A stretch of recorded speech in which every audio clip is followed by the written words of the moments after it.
Existe um lugar na Escócia, uma ponte antiga de pedra, que carrega uma história, no mínimo, perturbadora. Uma história que mexe com a gente num nível muito profundo. Imagina a cena. Você tá lá, passeando com sua Border Collie, a Bonnie. Um dia normal. E de repente tudo muda. Tudo. A cachorra que te acompanha há anos simplesmente congela. Parece que uma energia estranha toma conta dela. E antes que a dona pudesse fazer qualquer coisa, Ela corre e salta do parapeito. Desaparece num desfiladeiro de 15 metros. O desespero da tutora, Lottie Mackinnon, foi absoluto. Ela desceu correndo, sabe? Certeza que ia encontrar o animal morto. essa imagem é muito forte. A ideia do nosso companheiro mais leal escolhendo pular para a morte. E é exatamente aí que a nossa análise de hoje precisa começar. Porque a palavra suicídio, quando aplicada a um cão, é um gatilho emocional, né? Mas cientificamente é imprecisa. Totalmente. A gente projeta as nossas complexidades nos animais. Por trás dessas histórias arrepiantes, da dor real dos tutores, o que será que os fatos mostram? O que de verdade está acontecendo nesse lugar?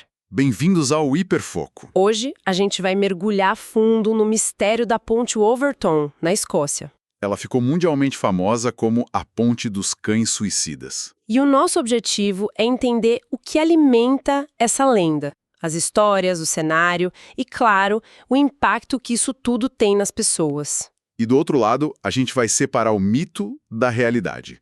Vamos analisar os números que todo mundo repete, as teorias científicas e os padrões que se escondem por trás do que parece ser, assim, um caos sobrenatural. Para começar, a gente precisa entender o lugar. A ponte em si já é um personagem nessa história. Definitivamente. Não é uma ponte qualquer. Não mesmo, é uma estrutura gótica, vitoriana, sabe? Construída lá em 1895, toda de granito bruto. E ela fica a 15 metros de altura sobre um desfiladeiro. Um lugar bem... Imponente. Muito. Fica em Dumbarton, um lugar com uma natureza exuberante, silencioso. Os moradores de lá descrevem como um teen place. Um lugar fino. O que isso quer dizer? É um conceito tipo de um lugar com uma energia muito forte, onde a distância entre o céu e a terra seria menor. Ah, entendi. Já prepara o terreno para o mistério, né? Exato. É o cenário perfeito para uma lenda. E toda lenda que se preze precisa de números de impacto. E os números que circulam são, assim, chocantes. A lenda ganhou muita força com os tabloides, principalmente. Falam em mais de 600 cães que teriam pulado da ponte. 600? É um número enorme. E pelo menos 50 mortes confirmadas desde os anos 50. É algo que faz qualquer um parar para pensar. Espera um pouco. 600? Esse número me soa redondo demais. Parece número de manchete. E é aí que a coisa começa a desmontar. Uma investigação do site The Skeptic foi atrás da origem desse número. E ele não veio de nenhum registro oficial. Nenhuma contagem da polícia, de veterinários, nada. Veio de onde, então? Parece que surgiu num artigo de 2009 de um site de humor, o Cracked.com. Fizeram uma estimativa, assim, sem fonte nenhuma. E a partir daí, virou fato. Virou.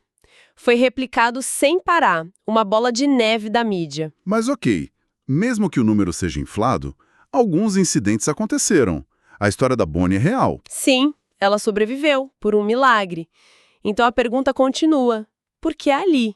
E é aí que o sobrenatural entra. Principalmente num lugar como a Escócia, que já tem uma tradição de mitos, né? Com certeza. Onde já tem um monstro famoso num lago ali perto, a principal suspeita paranormal é a Dama Branca de Alverton. A Dama Branca? Diz a lenda que seria o fantasma da Lady Alverton, a viúva do homem que construiu a mansão vizinha. Ela viveu de luto por mais de 30 anos. E o espírito dela ainda estaria vagando pela ponte? Atormentado. A crença é tão forte que um autor local, Paul Owens, pesquisou por 11 anos e escreveu um livro, convencido de que existe uma força oculta em ação. É fascinante como a nossa mente busca uma agência, uma causa, quando algo é inexplicável, né? Pois é. A Dama Branca é uma resposta muito mais reconfortante do que o puro acaso. Dá um rosto pro medo. Algo pra gente culpar. Exato, porque o acaso é aterrorizante. E essa ponte já foi palco de um horror muito real, que não tem nada de paranormal. Ah, sim.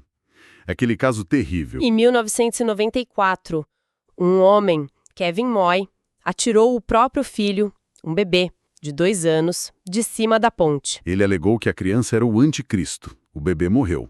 E um ato tão sombrio acontecendo exatamente no mesmo lugar cimenta a reputação macabra da ponte. Claro, contamina a percepção do lugar. Para um tutor que vê o cão pular, culpar um fantasma é um jeito de processar um trauma que, de outra forma, seria só um acidente trágico e sem sentido. Mas se a gente deixar a emoção de lado e olhar os relatos como um investigador, um padrão curioso começa a aparecer. Tem um detalhe que sempre me intrigou.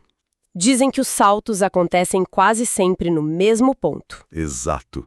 Entre os 2 últimos parapeitos do lado direito da ponte. Para quem acredita no sobrenatural, isso é a prova de um portal, de um ponto de energia. Mas pra gente isso soa como uma pista. É a pista mais importante de todas.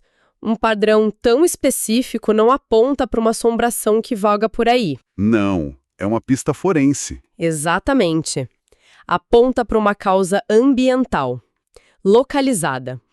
E isso nos leva às explicações racionais. Que, pelo que eu li, são uma combinação de 2 fatores principais. Olfato e visão. Certo. Vamos começar pelo olfato. O que tem de tão especial nesse cheiro? A área de mata debaixo da ponte é um habitat muito denso para pequenos mamíferos.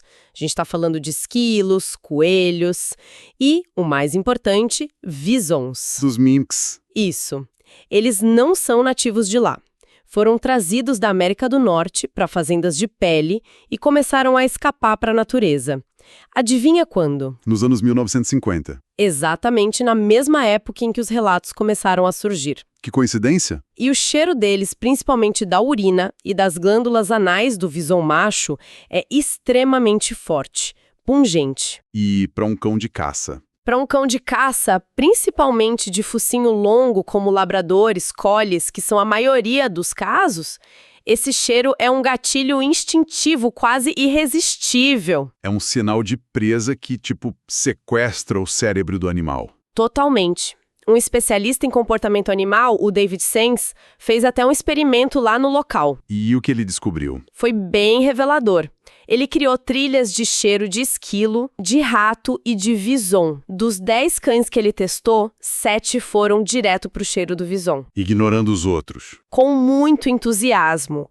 O cheiro cria um frenesi, sabe? Um impulso de seguir aquela pista a qualquer custo. Ok, o cheiro é forte, eu entendo. Mas forte o suficiente para fazer um cão se jogar de 15 metros de altura? Essa é a pergunta que alimenta o mito. Exato. Por que só na Ponte Oberton? Com certeza existem outras pontes na Grã-Bretanha com a mesma fauna. Por que os cães não pulam de lá também? É essa dúvida que faz a dona da Bonnie, a Lottie, insistir que outras pontes não têm espíritos perturbados à espreita. E essa é a pergunta perfeita. E é aqui que a segunda peça do quebra-cabeça se encaixa. Não é só sobre o que o cão cheira. É sobre o que ele não vê. A resposta está no design da ponte. Os parapeitos. São de granito sólido e tem quase meio metro de espessura. Uma barreira visual completa. Certo. Pra gente que tem mais de 1,5 metro de altura, é óbvio que é uma ponte sobre um vale. Mas se coloque na altura de um cachorro. Muito mais baixo. A visão é outra. A parede de pedra bloqueia completamente a visão do que tem do outro lado e do que tem embaixo. E o som? O granito áspero e a vegetação em volta abafam o som do riacho 15 metros abaixo. Do ponto de vista do cão, a ponte não parece uma ponte. Parece o quê, então? Uma continuação do caminho. Uma trilha plana. Uma ilusão de ótica fatal. Perfeito. Agora junta as duas coisas. O cão está caminhando, o olfato dele, que é milhares de vezes mais poderoso que o nosso, capta aquele cheiro irresistível do outro lado da barreira. Ele não vê o perigo, não ouve a queda. Não tem o conceito de altura. Ele só tem um impulso, seguir a presa. Ele salta, esperando pousar em terra firme do outro lado. É uma tempestade perfeita, então. Um gatilho sensorial que enlouquece o instinto. E uma barreira visual que esconde a consequência mortal desse instinto. É uma explicação que encaixa todas as peças.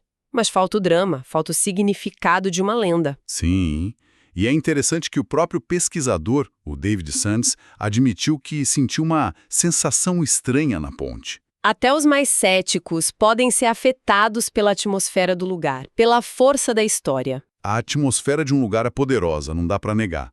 Mas ela não desafia as leis da física ou da biologia. No fim das contas, a verdade é que a ponte é mal projetada. Pelo menos do ponto de vista da segurança de um cachorro. É um acidente trágico, uma combinação infeliz de instinto animal e design humano. Não tem intenção, não tem suicídio, o cão não está tentando acabar com a vida. Ele está tentando começar uma caçada. E isso é de partir o coração, porque não há malícia, é só a biologia e a arquitetura conspirando para criar uma tragédia. E para um tutor, é muito mais fácil processar a ideia de que seu cão foi chamado por um fantasma do que aceitar que foi um acidente bizarro e aleatório. A narrativa sobrenatural oferece um significado, mesmo que seja assustador. É o nosso cérebro buscando uma narrativa. A gente é uma máquina de contar histórias. Um fantasma, uma maldição. São histórias com personagens com intenção. Urina de Vison e um parapeito de granito. É um relatório de incidente. Qual dos dois vai virar notícia? A imprensa abraçou a história mais fantástica. Óbvio. Com certeza. E os dados concretos mostram um abismo entre a lenda e a realidade. Voltando àquela investigação do The Skeptic, eles conversaram com uma veterinária que trabalhou por mais de 20 anos na clínica mais próxima da ponte. A Debbie MacDonald. Ela estaria na posição perfeita para confirmar a epidemia. E a resposta dela foi surpreendente. Em todo esse tempo, ela só soube de 2 incidentes que chegaram até a clínica dela. Só 2? Só 2. Ela foi categórica, atendeu muito mais cães que caíram de penhascos em caminhadas normais. E as autoridades de proteção animal? A Sociedade Escocesa para a Prevenção da Crueldade contra os Animais também confirmou. Não tem registros ou denúncias formais de incidentes na ponte. Se centenas de cães estivessem pulando, haveria um rastro de papel, relatórios, campanhas. Interdições. Não existe nada disso. O que existe é um punhado de incidentes trágicos que foram amplificados por uma narrativa irresistível. No fim, essa jornada pela Ponte Overton nos leva de uma história de terror para uma reflexão sobre a psicologia humana, né? Com certeza. Vemos nossa necessidade quase desesperada de criar narrativas para dar sentido a eventos trágicos, aleatórios. A figura da Dama Branca não é só uma história de fantasma, é uma ferramenta para processar o luto, o choque. E os fatos mostram uma história completamente diferente. Uma lenda urbana que começou com alguns incidentes raros e foi amplificada pela mídia. Baseada em números exagerados e na aplicação de um conceito puramente humano, o suicídio, aos animais. O mistério não é paranormal. É um caso fascinante de como o instinto, a percepção sensorial e a arquitetura podem se cruzar para criar consequências fatais. A história real é sobre biologia e design, não sobre fantasmas. Se quem nos ouve gostou desta análise que separa o fato da ficção, não se esqueça de curtir e seguir o Hiperfoco na sua plataforma de áudio preferida. E se conhece alguém que ainda se arrepia com a lenda da ponte, compartilhe esta nossa conversa. A verdade, às vezes, é menos assustadora, mas é sem dúvida mais interessante. No final, a história da Ponte Overton nos diz mais sobre nós mesmos do que sobre os cães. Sobre como o medo, a coincidência e a nossa necessidade de dar sentido ao caos podem construir as lendas mais duradouras.